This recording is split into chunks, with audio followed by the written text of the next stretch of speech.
Happy Thursday, everybody. Welcome into Morning JOX, the penultimate edition of the week.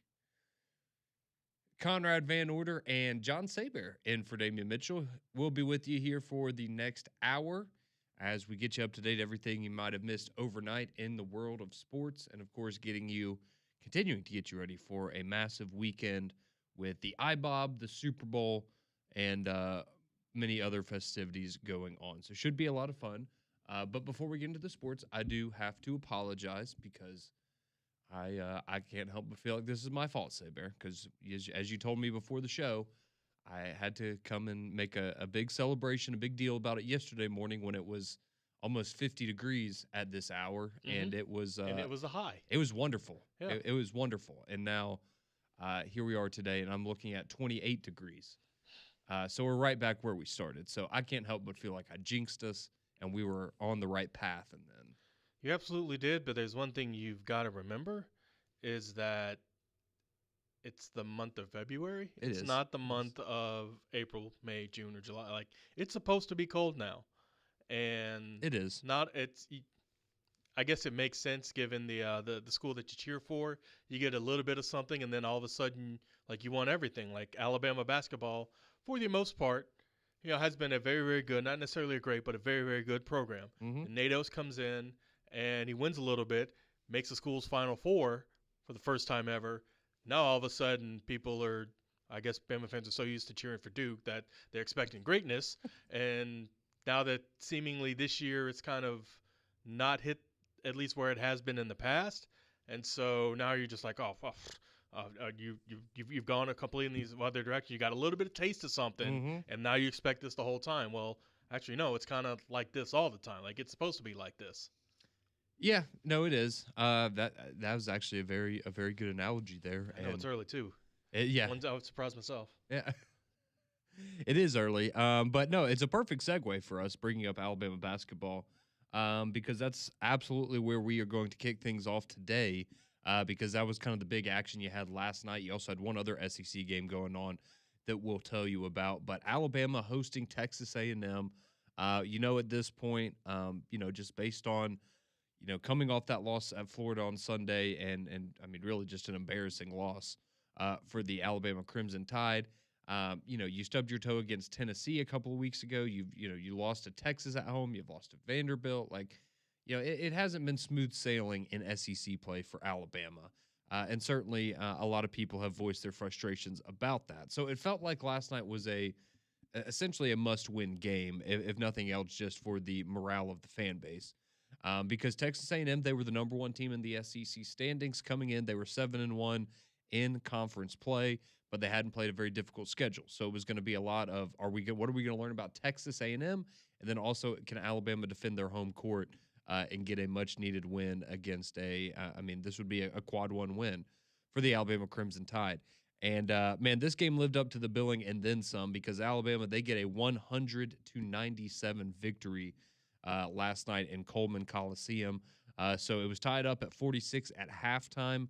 And then it honestly kind of fluctuated back and forth. And, for a decent chunk of the second half, A&M had kind of taken back over, and they were just consistently up by about 6 points, kind of something there where Alabama was always within striking distance, but it just never felt like they're really getting a whole lot going on, because every time Alabama would make a shot, then A&M would respond. And the three-point shooting for A&M last night was absolutely spectacular for the most part. I mean, they go 13 of 31, so 42%. But I mean, at one point, at halftime, I think they were shooting close to 50%. They were shooting lights out. Alabama, meanwhile, definitely filled it up. They only shot 33%, but they go 16 of 48 from three-point range. So they were just letting it fly last night, and that'll get the job done for you there. For Alabama with the volume that they had going on there. But it was a really fantastic finish. It was honestly, watching the game and the way that it ended, it was like the perfect ending to a basketball game, in the sense that you didn't have the last 2 or 3 minutes take 45 minutes. You didn't have constant fouls being called, because both teams are still trying to go up and down the floor.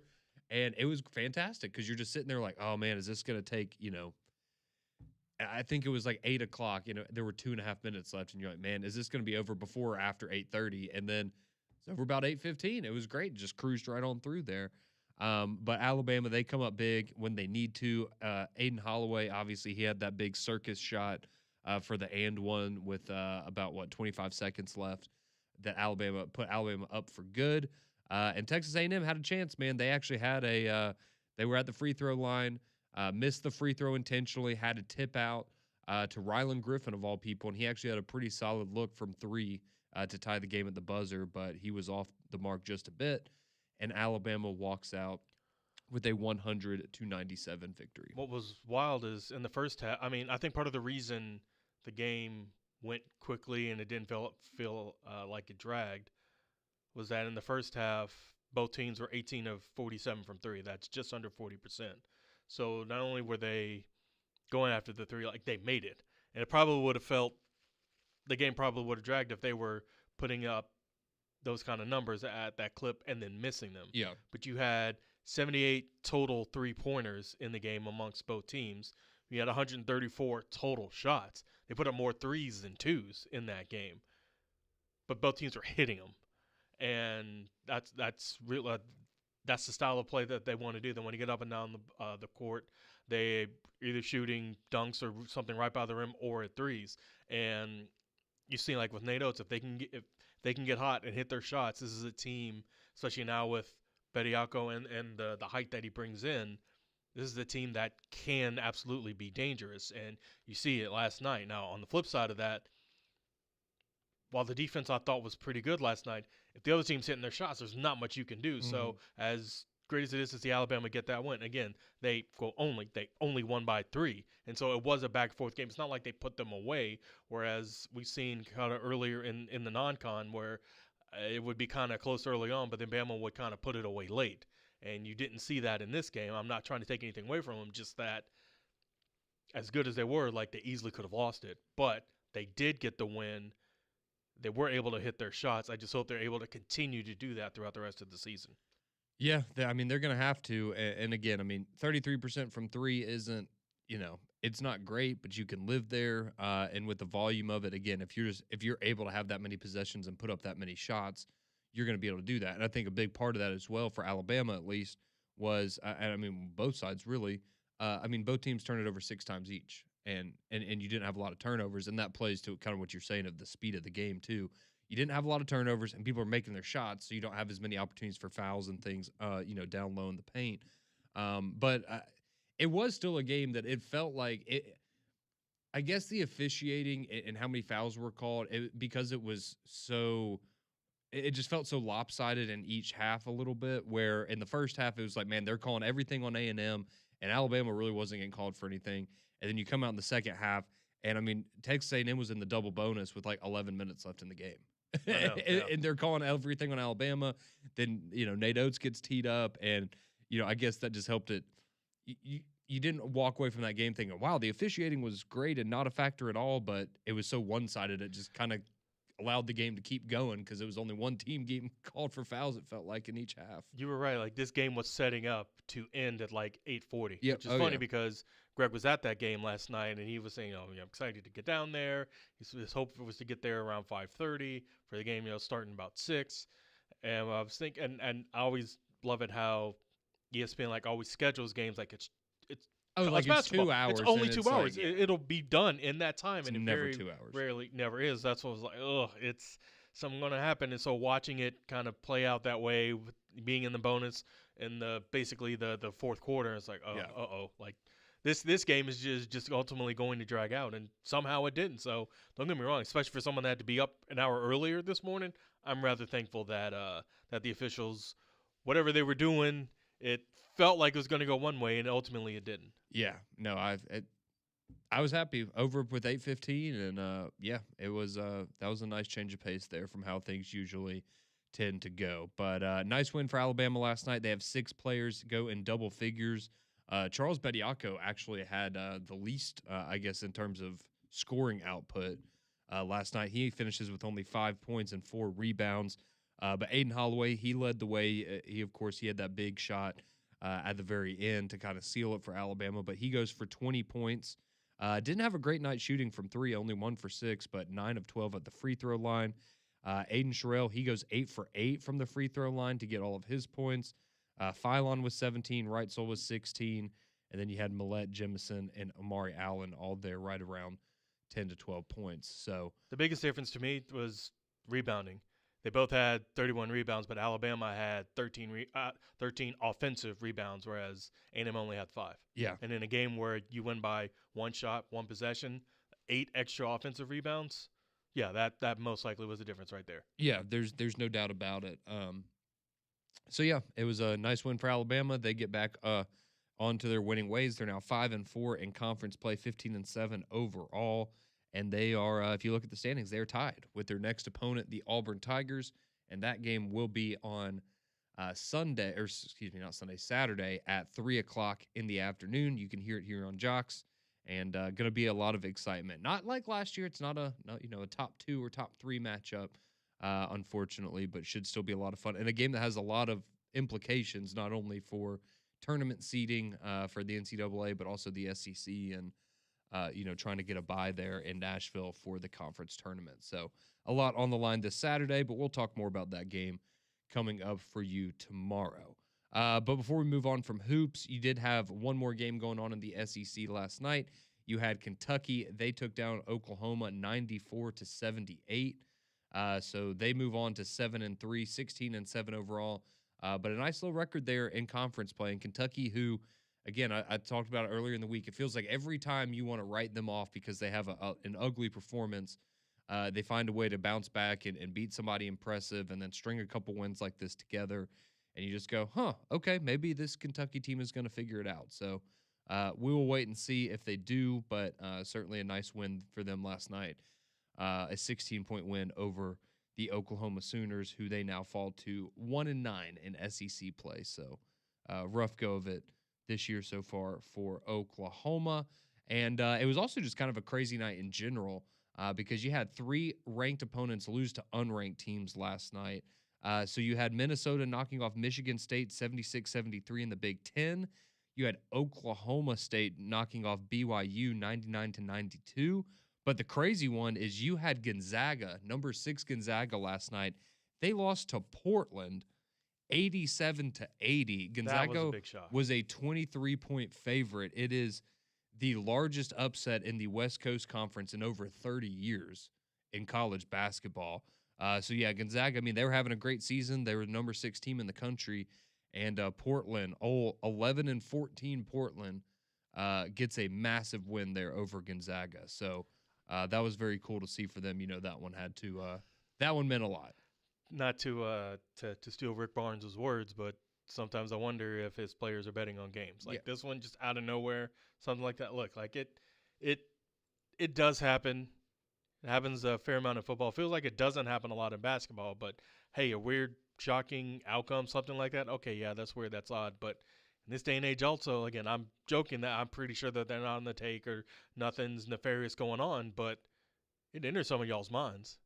Like you can't 100% rule it out that there's no way that there was the kind of fix or something else like that. And I'm not saying Gonzaga was in on it. It could have been the official, could have been any kind of anything. Which it's weird and sad that that's in our minds, but also because we have game, like it's never not going to be in our mind at some point when something like this happens. Well, the good news for Gonzaga in their defense is that Portland shot 60% last night. So sometimes I guess when that happens, you're kind of at the mercy of it's the other team's night. Yeah. But who knows? Maybe they paid to make the rim bigger or something on that side of the court. But nonetheless, a crazy week or a crazy night last night of college hoops as you had three top 16 teams go down to unranked opponents, including Gonzaga losing to Portland. So that is your college basketball roundup. But there's actually a lot going on, a lot of news in the college football world. So we've got a lot of legal battles going on, and we have a little bit of an update on some quarterback potential moves, I guess, in the SEC, if you want to call them moves. But the latest on Joey Aguilar, and we got some news on Trinidad Chambliss as well. We'll tell you what's going on with some of these SEC quarterbacks next here on JOX.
Welcome back into Morning Jocks here on a chilly Thursday.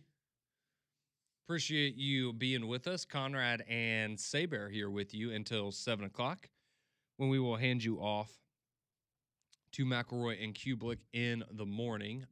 Do want to remind you, though, that coming up tonight at Bartow Arena, we do have the biggest basketball game in Birmingham as the Memphis Tigers are coming into Bartow Arena, and the UAB Blazers need you to show up and show out. So it's a gold out tonight. First 5,000 fans will receive a gold rally towel, and if you haven't already, you can go get your tickets at uabsports.com. So remember, tonight at Bartow Arena, Memphis at UAB.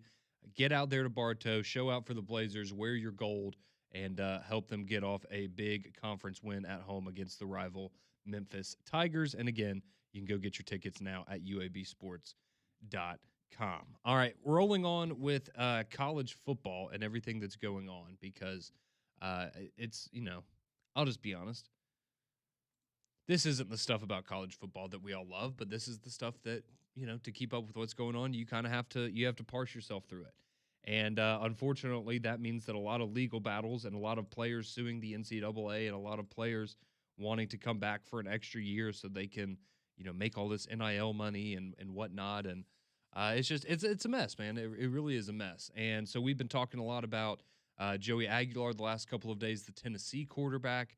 And so he gets a TRO yesterday. So while the situation and I guess his eligibility case is different than something like a Charles Bediako, it is essentially the same in the case of getting a TRO against the NCAA in the sense that Joey Aguilar, technically, as of right now, is a member of the Tennessee football program until further notice.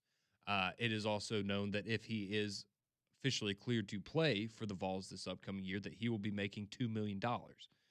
So again, it's just, and it's funny the way that the schools that word these documents, and you'll have the NCAA of, well, if we don't stand up for eligibility and if the eligibility rules go by the wayside, then what's even the point of having a governing body in college football? Well, the NCAA doesn't really do anything as it stands right now, but it is also just funny the way that it seems like some cases, like in Diego Pavia's case, you don't have any issues. In Joey Aguilar's case, it seems like people are more confident that something's going to work out. And then you have Trinidad Chambliss, who is getting his waiver denied by the NCAA last night for like the fourth time, it feels like. And in a situation where you have a kid that played at a Division III school and had medical, illnesses and injury, Right. like he had. Like, there were reasons that he was not able to play. He didn't play. He was a freshman, but at the same time, like, he was dealing with medical issues that were documented by the university and by his medical staff or the people that took care of him. And the NCAA is essentially saying, that's not good enough. Or we're going to need to see more proof of that because as of right now, we look at it as you had that year of eligibility, but you weren't good enough to play. So we're not going to reward you because you weren't good enough to get on the field early. We don't buy the whole medical issue narrative. But it's one of those that just makes you scratch your head or bang it against the wall or shake a fist at the NCAA because it's almost as if instead of going up against one governing body, it must be like if you've ever paid your power bill downtown at Alabama Power, there's a bank of like anywhere from 3 to 10 tellers, represented, whatever out there. Like you walk up and next, and you never know who you're going to get. And it just feels like, depending on who you go to, if it's Diego Pavia going up to one person, it's like, oh, you know what? Yeah, you probably should have had a right to earn all this NIL even though you're a JUCO. Yeah, we're going to give you an extra year of eligibility. And then the next person, Charles Bediako, goes, oh, okay, yeah, you know what? It goes to a different person, has a different idea. And instead of a unified governing body being consistent throughout their decisions, it just feels like whoever's working at the window that day, like it's their whatever they want to do, however they're feeling. It's like, oh yeah, you should probably get an extra. It's like, nope, you're in college, you play 4 years, maybe 5 if you get hurt. That's it, no more, no less. And we're all just left trying to figure out what the heck is going on. But then again, I guess it makes full sense because I know they don't have anything to do with each other, but the people in charge of stuff obviously can't get their heads out of their own backsides because it's the same thing with the college football playoff and the dates and the schedules Yeah. that they put out Yeah. too. So this is, I know it's two different entities, but it's not surprising that we're just completely devoid of common sense when it Yes. comes to things like this. Well, I mean, you have kids, and in the last handful of years, there's been stories of you've got a kid that wants to transfer to a program that's closer to where they grew up, right? Because mom, dad, aunt, uncle, grandmother, grandfather, somebody in the family, right? They have medical issues or something, right? And so they want to be closer to family and be able to go and spend time with them and be able to help out with the family and things like that when they're free. Um, and that's the kind of stuff where it normally feels like the NCAA makes a stand. And then you've got other cases of very clearly just somebody going to the highest bidder, don't bat an eye. But then you have these situations that are essentially the real reasons that the transfer portal was created, right? Not so it can be, go to the highest bidder. It's for kids that are in situations where they need to get out of them, basically. And those are the ones that kind of turn a blind eye to. So Ole Miss, though, they have spoken. They did release a statement last night about the NCAA denying the waiver of one Trinidad Chambliss. And let me make this clear. Just because they denied the waiver, they've already done that once. He's still filing this in court in the state of Mississippi. Right. And it's still, we're going down the same route of it'll probably be a TRO or something along those lines, like we're talking about with Aguilar and Betty. This is not over. But this was the statement Ole Miss released last night. They say, quote, the NCAA Athletics Eligibility Subcommittee's decision to deny Trinidad's appeal is indefensible in light of undisputed facts. The NCAA staff and the subcommittee asserted that Trinidad was not denied the opportunity to compete during the 2022 season, despite the reality that he did not dress for a single game while suffering from severe, incapacitating medical conditions. Those conditions were fully and contemporaneously documented by his treating physician, yet his waiver request was still denied when it should have been approved at the NCAA level.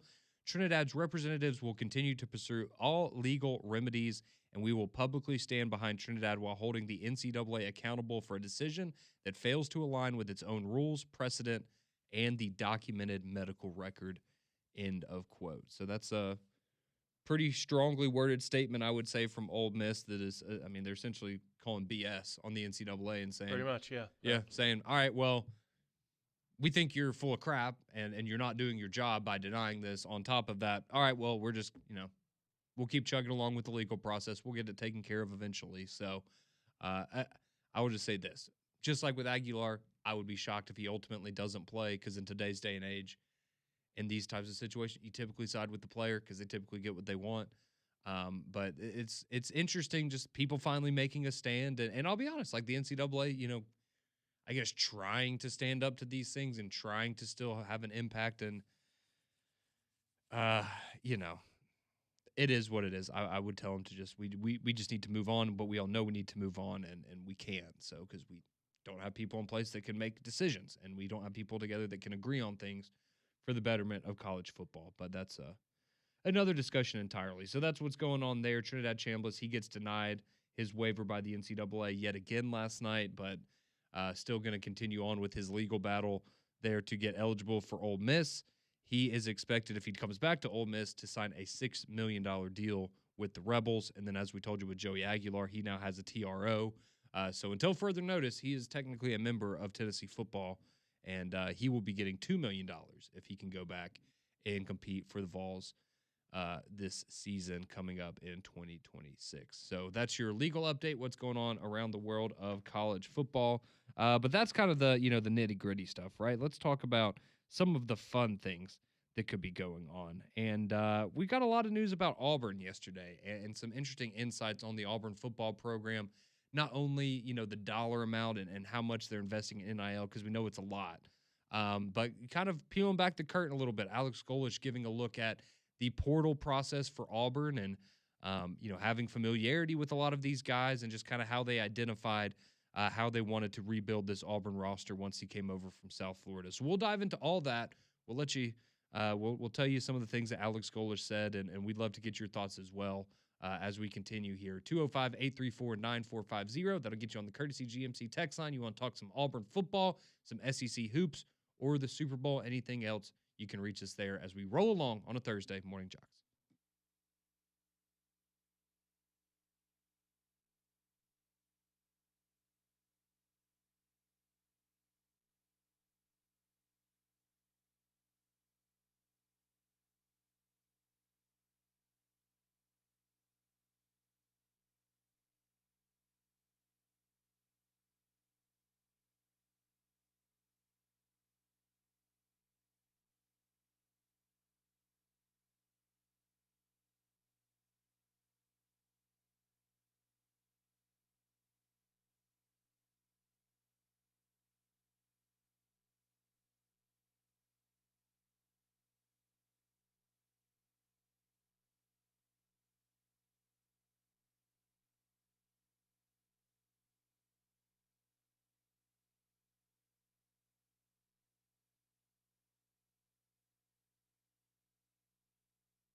Welcome back into Morning Jocks. Conrad Van Order and John Saber here with you on this Thursday morning. About to dive into the Auburn football program a little bit and what's going on this offseason, as they have certainly been very, very busy since hiring Alex Golish from USF, one of the largest transfer portal classes in the entire country. Not quite Oklahoma State. Oklahoma State's over 50, but Auburn is certainly up there towards the very top. So a lot of new faces, some returning faces, but a lot of new faces, and a lot of optimism. Certainly some question marks and some guys that we need to see how they're going to translate to the SEC game, but a lot of optimism nonetheless. And just kind of cool to get Alex Golish and him kind of discussing what goes on behind the scenes, his mentality, how he likes to build a roster, how Auburn likes to allocate their money in NIL, things of that nature. So going to be a fun dive into what's going on with the Auburn Tigers here in just a moment. But first, I do want to tell you, flu season is here, and we want you to help make your home healthier with Trane's Clean Effects Home Air Cleaner, because it removes up to 99.9% of airborne particles, including those causing virus. It's 100 times more effective than standard air filters and 8 times more effective than HEPA room filters. So go find a dealer online near you today at Trane.com. All right, so this article from AL.com, it was penned by Peter Rauterkus, who we will have as a guest on Three Man Front coming up at 10:30 later on this morning. So hope you can tune in for that, as he will give us kind of more of a breakdown of everything that he got to discuss with Coach Golish. But it starts off and kind of just going through some of the additions. So overall, right now, Auburn will have 60 new players on the roster as of right now for the 2026 season. So that obviously, when you factor in transfer guys as well as high school recruits, you've got 39 transfers coming in. You've got 21 high school recruits coming in. That's a lot. I mean, 60 players is a lot. Now, the roster sizes have increased from 85 to 105, right? So you've got more room to work with there. But I mean, still, simple math. That's roughly 60% of your roster that is going to be brand new for 2026. So that's certainly an adjustment. And he even mentioned in the article about how going up to that 105 number was certainly going to be a bit of an adjustment down, because you don't have to get up to 105. But it just kind of trying to figure out, this is a direct quote from Alex Golish. He says, quote, "You're saying that you've got 105 scholarships and you've got 105 roster spots, but man, do you squish that down to 70 or 60, and now the NFL model is at 53?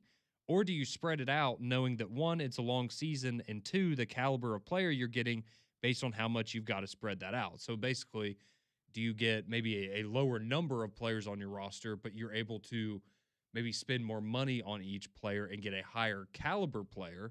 Or is it better to, I guess it's kind of like a weird version of quantity over quality, right? Do you want quantity or quality? Which one's better?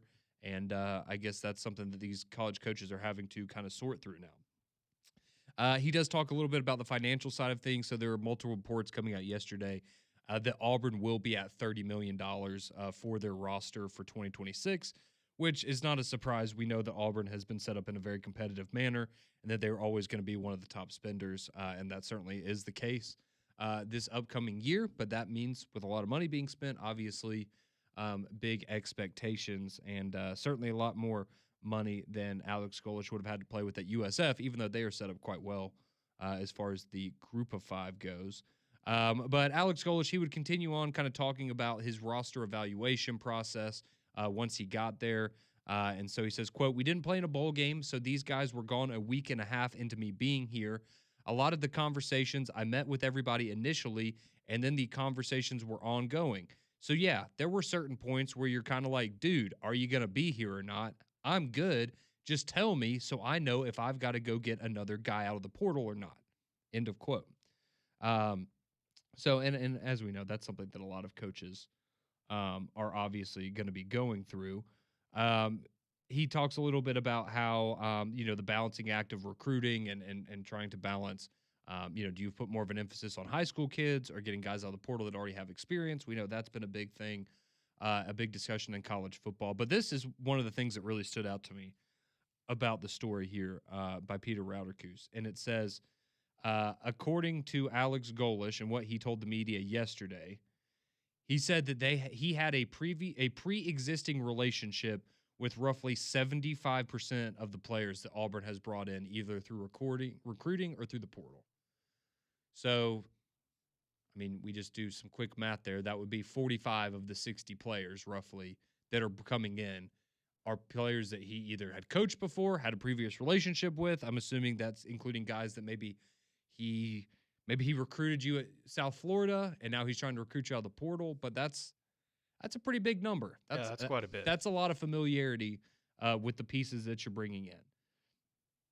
And then Alex, he said that recruiting players who didn't have a previous relationship with Alex Golich, that was a little bit more difficult for them to do.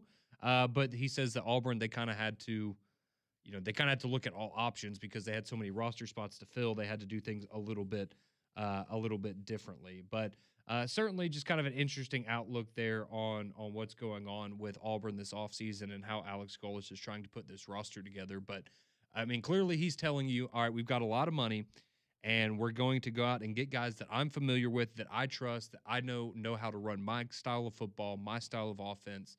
And I think that's a smart thing to do because, again, is every guy that comes over from USF going to be a hit in the SEC? Probably not. Probably not.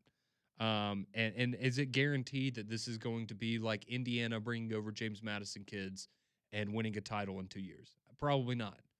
But you can have a lot of success. I really think that you can. And for a first-year head coach, like, he knows the situation. He knows where Auburn's been and where they expect to be. And, he knows that people are expecting him to come in and win games rather quickly and turn this program around. And the best way to do that in year one, I would say, is to go out and bring in a lot of guys that you're familiar with and know how you like things to be run and how to operate. And it also helps you from a cultural standpoint, right? Because they're kind of bringing the culture with them and helping instill it in the guys that stuck around at Auburn. It's kind of like, to a larger degree, what you had when Nick Saban left and Kalen DeBoer came to Tuscaloosa, right? Where they talked about how important guys like Jeremy Bernard and Parker Brailsford were because they were able to teach the guys at Alabama, hey, this is how they want things done. This is how they like to coach. This is how they like to lead.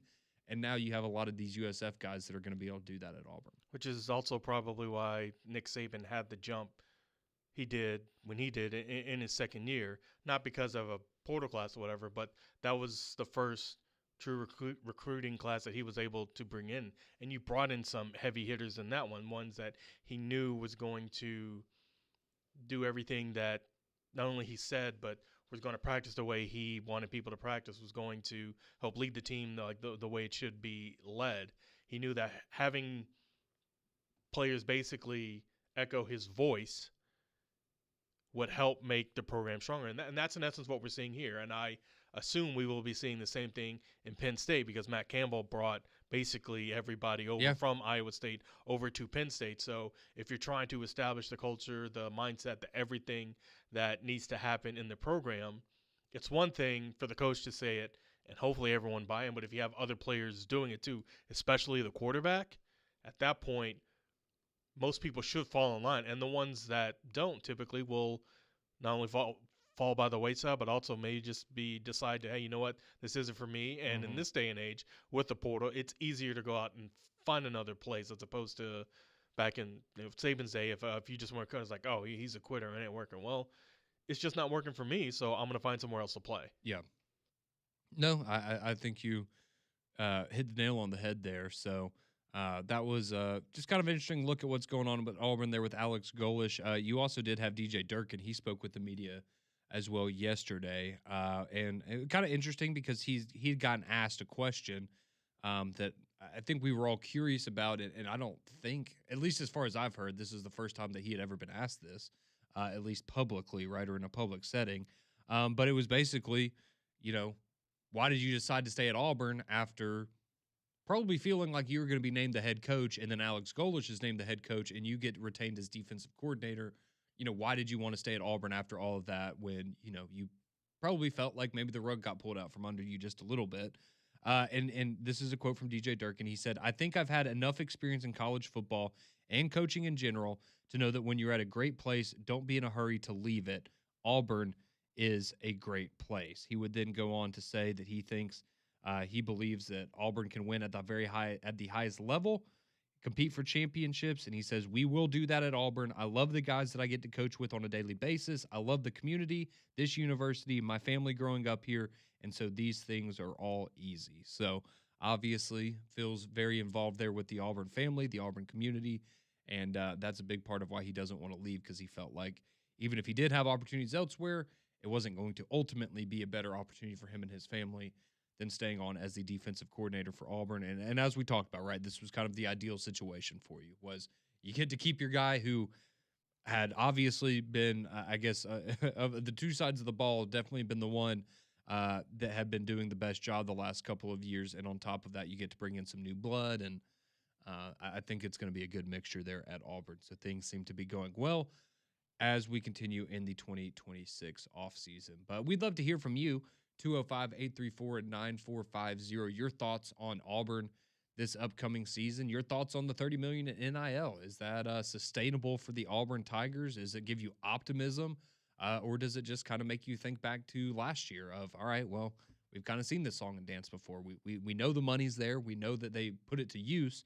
But are they putting it to use with the right guys? Because I think there's certainly, some people you'd point out to last year and saying, man, we spent a lot of money on these guys and did not get a whole lot of production. Yes, exactly. So going to need that to change moving forward for the Auburn Tigers. But again, we'd love to hear from you. 205-834-9450. You want to talk Auburn football, you want to talk SEC hoops, anything else that's on your mind, we roll along on a Thursday morning JOX.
Final few moments here on the Thursday edition. Morning Jocks, Conrad Van Order, John Saber with you. McElroy and Kublik in the morning coming up in just a matter of moments. They'll get to you at the top of the hour and be with you from 7 to 10, then three-man front 10 to 2, and Paul Feinbaum with you from 2 until 6. But do want to remind you one more time about tonight, the big game going on in Birmingham at Bartow Arena. UAB hosting the Memphis Tigers there, a big-time American Conference rivalry game with big-time implications for the conference tournament and, of course, UAB's hopes of making it back to the NCAA tournament. So that game's tipping off tonight at Bartow Arena. It's a gold out, so if you're going to go out there and support the Blazers, make sure you've got your gold on. The first 5,000 fans will get a gold rally towel, and you can go get your tickets ahead of time if you want to kind of beat the lines in the box office and everything. You go to uabsports.com, get your tickets right now. That game going to be on tonight. You can hear it right here on JOX, or go out to Bartow and support the UAB Blazers, as they're going to need you to be loud as the Memphis Tigers come into town. But we want to get to your text messages now on the Courtesy GMC text line, 205-834-9450. And some of the texts coming in this morning, like Don, he says, let's see, he's talking about got a two-parter here. Oh, wow. So on the Alabama A&M basketball game, unbelievable game last night. Congrats to Bama. Live and die by the three with 48 attempts. Made them the last 5 minutes or so. Free throw shooting, good free throw shooting in the end. Just a very entertaining game. Now come get some in the jungle on Saturday. It should be a lot of fun. Absolutely. Will be a lot of fun, 3 o'clock in Neville Arena on Saturday. You can hear that game here on JOX. He also adds in about the football program, though. He says, with Byron Brown and the receivers, I really think Golish and the Auburn Tigers can be dangerous next year. Watch out, Crimson Conrad. We're coming for you. Okay. Oh, for you? Oh, okay. I would worry about the other team, but yeah, it feels like it. Yeah, feels like that's what I'd be worried about. But okay, sure, right, yeah. Actually, I'll take that. All right, if Auburn wants to focus solely on me next season, I think they might go 0-12. So if they want to do that, it'd be an interesting experiment. Just see what happens. Instead of focusing on the opponent every week, focus solely on me and see what happens. Be very interesting. Well, I mean, Auburn does start off. They have Southern Miss.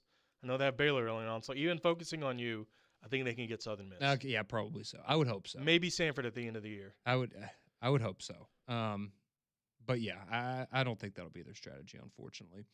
Drew from Pinson, he chimes in. He said, I'm confused. He says, do y'all think Pat Dye was a better recruiter versus now? And do y'all think we need to focus more on recruiting than worrying about winning games?